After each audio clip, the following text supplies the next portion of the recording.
오늘 우리에게 주시는 하나님의 말씀은 창세기 5장 1절부터 32절까지 말씀입니다. 창세기 5장 1절부터 32절까지의 말씀 함께 교독하시겠습니다. 이것은 아담의 계보를 적은 책이니라. 하나님이 사람을 창조하실 때에 하나님의 모양대로 지으시되 남자와 여자를 창조하셨고 그들이 창조되던 날에 하나님이 그들에게 복을 주시고 그들의 이름을 사람이라 일컬으셨더라. 아담은 130세에 자기의 모양 곧 자기의 형상과 같은 아들을 낳아 이름을 셋이라 하였고 아담은 셋을 낳은 후 800년을 지내며 자녀들을 낳았으며 그는 930세를 살고 죽었더라. 셋은 105세에 에노스를 낳았고 에노스를 낳은 후 807년을 지내며 자녀들을 낳았으며 그는 920세 죽었더라.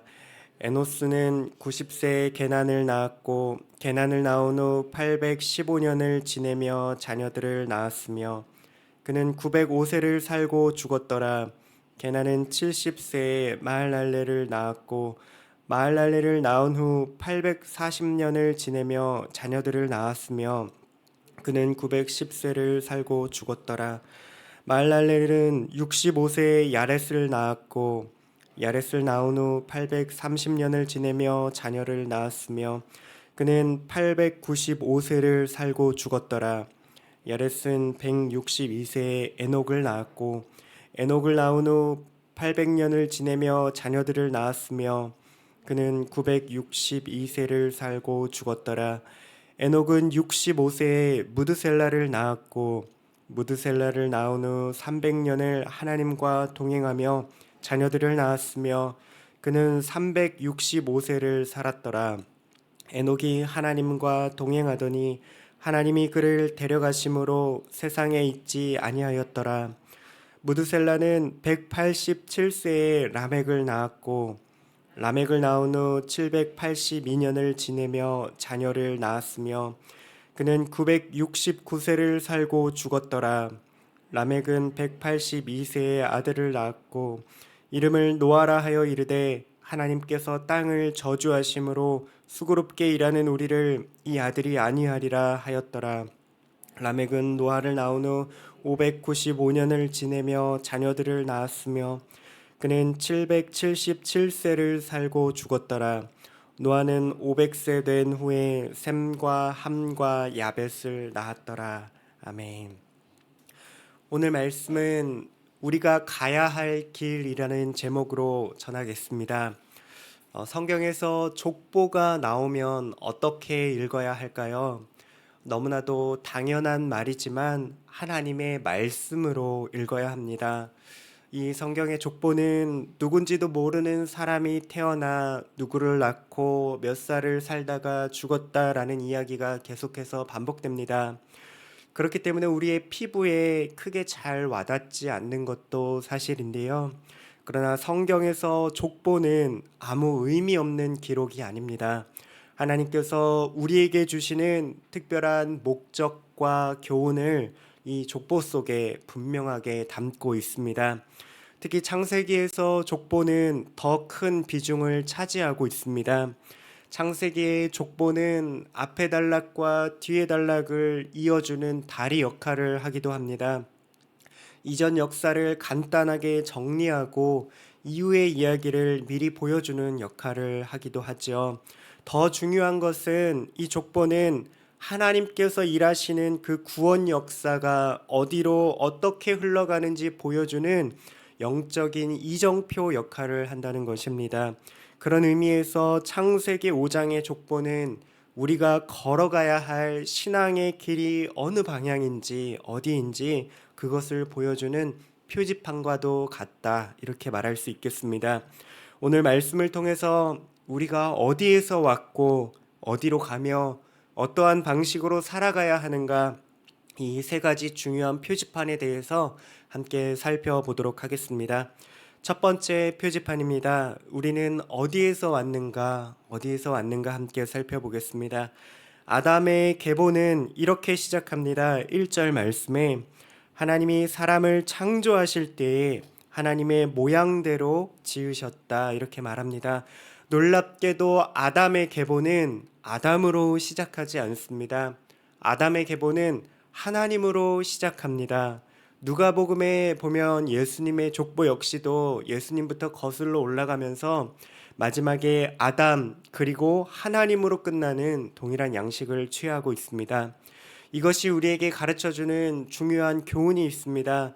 바로 우리 인간은 하나님께로부터 왔다는 사실입니다. 우리의 삶의 근원은 다름 아닌 바로 하나님이십니다. 그러나 세상은 우리의 근원에 대해서 설명하고 있는 것이 무엇인가요? 인간이 우연히 한 진화의 산물로 발생한 존재다라고 가리킵니다. 그렇기 때문에 이 세상에서 우리가 살아남기 위해서는 서로를 짓밟고 경쟁 속에서 끊임없이 우리의 가치를 스스로 증명해내야 소위 말해서 쓸모 있는 인생이 되어야 한다라고 그렇게 세상이 우리에게 가르쳐 줍니다. 그러나 창세기 말씀은 우리에게 분명히 전하는 바가 있습니다. 우리가 우연히 어쩌다가 실수로 태어난 것이 아니라 하나님으로부터 하나님이 우리를 창조하셨다라는 사실을 분명하게 가르쳐 주십니다. 그것도 하나님의 형상, 하나님의 모양을 따라서 존재 자체로 가치 있게 우리를 지으셨다라고 가르쳐 주지요. 기억하십시오. 우리는 우연이나 실수로 태어난 존재가 아닙니다. 하나님께서 분명하게 사랑과 계획을 가지고 그분의 형상을 따라서 우리를 가치 있게 지으셨습니다. 그러므로 우리는 이 땅에서 애써 경쟁하며 스스로의 어떤 존재 가치를 증명하기 위해 애쓸 필요 없습니다. 우리의 가치는 세상 속에서 드러나는 그런 성취나 업적이 아니라 우리를 지으신 그 하나님의 손에서 하나님께서 우리를 향하여 이루신 일 가운데 이미 드러나고 있습니다. 우리의 삶의 근원은 오직 하나님 한 분뿐이십니다. 하나님이 사랑으로 우리의 삶의 모든 계절을 빚고 계시고 어떤 형편이든지 우리를 품고 계시며 끝까지 이끌어 가심을 믿으시기 바랍니다. 두 번째 표지판입니다. 우리의 목적지는 어디인가 하는 점을 가르쳐 줍니다. 족보에는 계속해서 반복되게 나타나는 한 가지 패턴이 있는데요. 누가 몇 살에 자녀를 낳았고 몇 년을 살다 죽었더라 하는 내용이 반복되고 있습니다. 마치 이것을 보면 우리 인생은 그저 죽음을 향해 달려가는 것 같이 보입니다. 그런데 이 족보에서도 무언가 강조하고 싶은 점이 있을 때에는 이러한 패턴을 깨버린다는 사실을 주목해 볼 필요가 있습니다. 대표적인 예가 바로 2절입니다. 2절을 보면 하나님이 남자와 여자를 창조하셨고 몇 년을 살다 죽었더라 이렇게 끝나지 않고 하나님께서 남자와 여자를 창조하셨고 그들이 창조되던 날에 하나님이 그들에게 복을 주시고 그들의 이름을 사람이라 일컬으셨더라라고 예외적인 패턴이 나오고 있습니다. 하나님은 인간을 향해서 복을 주셨다라고 말씀합니다. 우리 인생의 목적지는 죽음이 아니었습니다. 우리 인생의 처음 목적지는 하나님께서 주신 복된 삶을 살아가는 것임을 이 족보가 분명하게 가르쳐주고 있습니다. 여기서 말하는 복은 세상에서 단순히 잘 먹고 잘 사는 것을 가리키는 것이 아닙니다. 창세기 1장 28절에서 하나님이 사람을 지으실 때 어떤 차원의 복을 주셨는지 분명하게 언급하고 있는데요. 생육하고 번성하라, 땅에 충만하라, 그리고 지으신 모든 것을 하나님을 대신해서 하나님의 부여하신 그 사명을 따라 다스리라 라고 말하고 있습니다. 이 말씀을 다른 말로 바꾸어서 표현하자면 우리가 누릴 수 있는 진정한 복은 이 땅에서 살아가는 동안 하나님과 함께 하나님의 나라를 우리의 일상 가운데 이루어가고 확장해 나아가라는 그런 명령입니다. 죽어서 가는 천국만이 하나님의 나라가 아닙니다. 가정에서, 일터에서, 일상에서 하나님의 뜻이 이루어지는 그 주님의 나라를 확장해 나아가는 것, 우리의 삶의 모든 방향이 하나님을 향해 나아가는 것, 그렇게 일상 속에서 하나님을 꼭 붙드는 것, 그것이 바로 우리에게는 복이다라고 성경이 가르쳐주고 있습니다. 여러분의 인생은 어디를 향해 나아가고 계신가요? 오늘 이 창세기 5장의 계보는 우리에게 분명하게 우리의 인생의 목적지를 제시해 줍니다. 복의 근원이신 하나님, 그분을 향해 달려가고 그분의 뜻대로 살아가는 인생이 가장 복된 걸음이라고 가르쳐 주고 있습니다.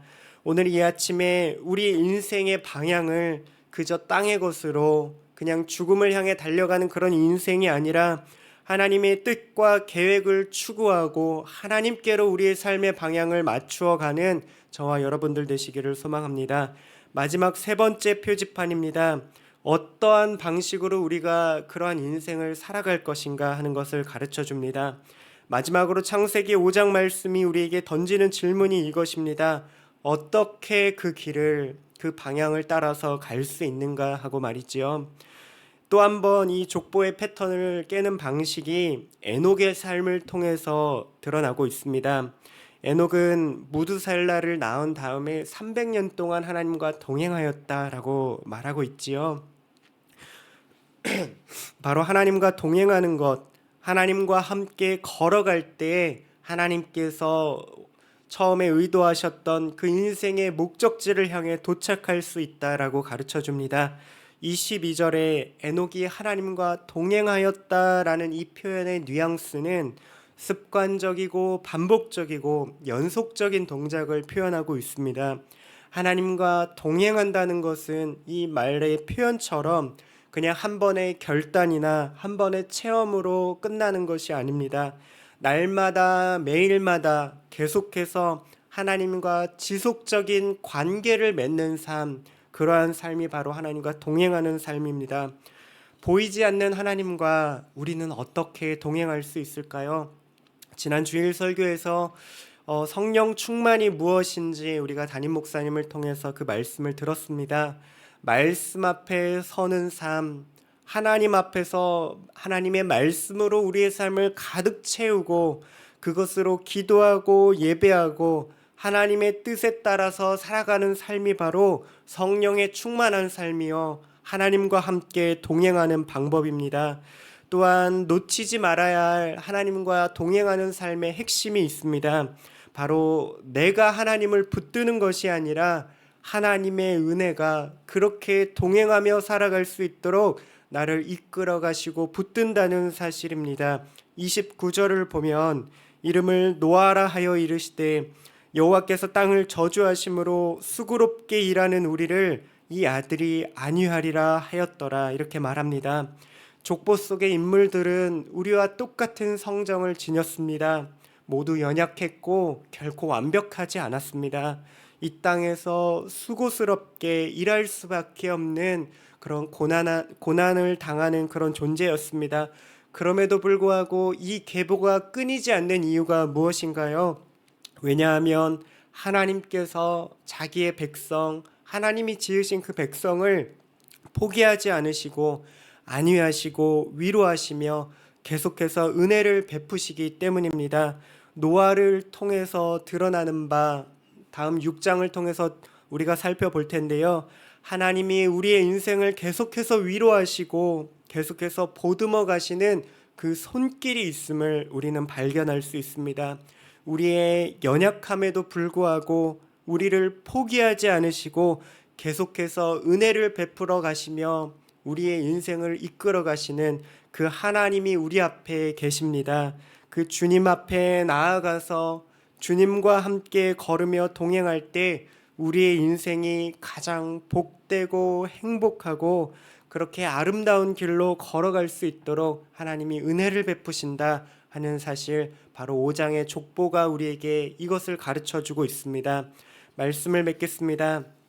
사랑하는 성도 여러분, 창세기 5장의 이 이름들은 하나님의 구원 역사의 그 흐름 속에서 하나님의 나라가 어떻게 이어져 가고 있는지 계속해서 우리에게 가르쳐 줍니다.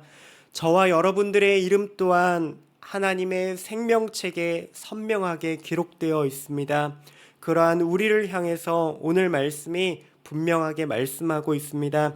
우리는 하나님께로부터 나왔습니다. 그리고 우리는 하나님의 나라, 그 복을 향하여 달려가게 됩니다.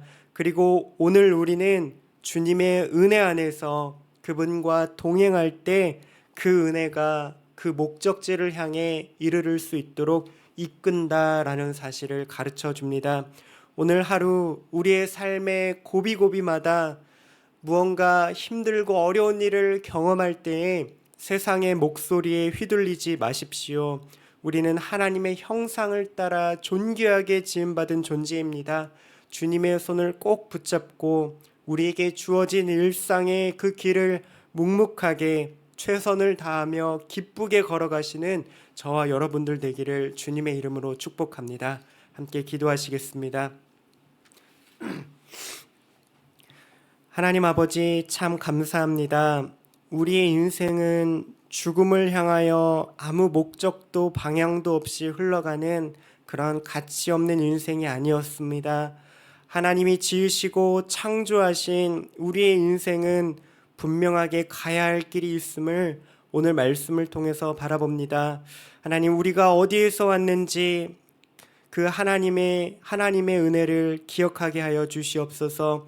우리를 지으시고 우리의 삶을 계획하시는 주님을 의지합니다. 우리가 어디로 가야 할지 그 방향을 잃지 않도록 인도하여 주시옵소서. 언제나 우리 인생의 주인이신 주님만을 바라보며 주님이 다스리시는 그 주님의 나라가 우리의 삶 가운데 온전히 이루어지게 하여 주시옵소서. 이 일을 위해 매일의 삶 속에서 주님과 동행하는 법을 배우게 하여 주시옵소서.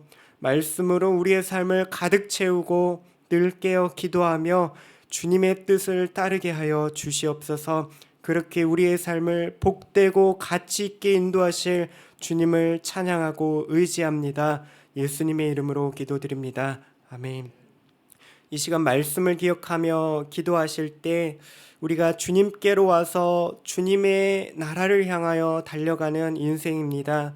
삶의 모든 순간에, 특별히 어렵고 괴롭고 힘든 순간에도 늘 주님과 동행하는 은혜가 있게 하여 주시옵소서라고 기도하시고, 우리 교회를 위하여 기도하실 때 우리 교회 역시 하나님께서 세우시고 분명한 비전과 목적을 갖고 이 땅 가운데 세워주셨습니다. 흘러 넘치리라 말씀하신 주님, 올 한 해 우리 교회에 그리고 모든 성도님들의 삶 가운데 하나님의 은혜가 흘러 넘치게 하시고 주님의 뜻이 온전히 이루어지게 하여 주시옵소서라고 교회를 위하여 기도하신 다음에 각자 가지고 나오신 기도 제목 가지고 하나님 앞에 나아가시겠습니다. 기도하시겠습니다.